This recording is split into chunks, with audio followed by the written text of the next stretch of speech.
नमस्कार सर्वांना. तर स्वागत आहे तुमचं माझ्या नारी शक्ती या यूट्यूब चॅनलमध्ये.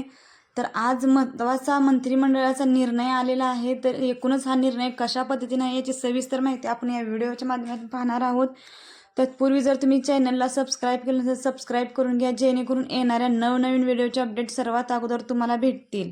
व्हिडिओला लाईक करा आणि जास्तीत जास्त मित्रांना शेअर करा. तर मंत्रिमंडळात आज मदतनीस यांच्या मानधनात 3,500 रुपये वाढ करण्याचा प्रस्ताव मंजूर करण्यात आला आहे.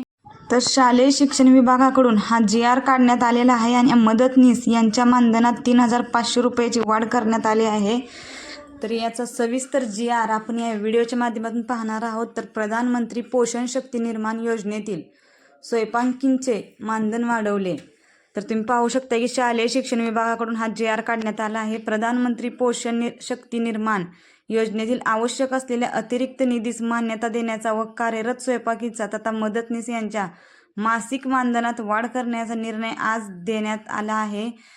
तर बैठकीच्या अध्यक्षस्थानी मुख्यमंत्री एकनाथ शिंदे होते. सदर योजनेतील कार्यरत असणाऱ्या स्वयंपाकी तथा मदतनीस यांच्या सद्यस्थितीत असणाऱ्या 2,500 रुपये प्रतिमाह मानधनातील राज्य हिस्स्यामध्ये 1,000 रुपये प्रतिमाह इतकी वाढ करून प्रतिमाह 3,500 रुपये इतके मानधन अदा करण्यास मान्यता देण्यात आली आहे. यासाठी लागणारा एकूण 175.20 कोटी खर्च हा वार्षिक निधी मंजूर करण्यास मान्यता देण्यात आली आहे. राज्य व केंद्र शासनाच्या स्थानिक स्वराज्य संस्थांच्या खाजगी अनुदानित व अंशतः अनुदानित शाळांमधील 1ली ते 8वी पर्यंतच्या विद्यार्थ्यांना प्रस्तुत योजनेअंतर्गत लाभ देण्यात येतो. विद्यार्थ्यांच्या पोषण आहारात वैविध्यता आणण्यासाठी विद्यार्थ्यांना 3 संरचनित आहार पद्धतीनुसार तांदूळ, डाळी, कडधान्यापासून तयार केलेले आहार, मोड आलेली कडधान्ये व गोड पदार्थ म्हणून तांदळाची खीर व नाचणी सत्व आहार देण्याचा निर्णय 11 जून 2024 रोजीच्या शासन निर्णयान्वये घेण्यात आला आहे. सन 2024-25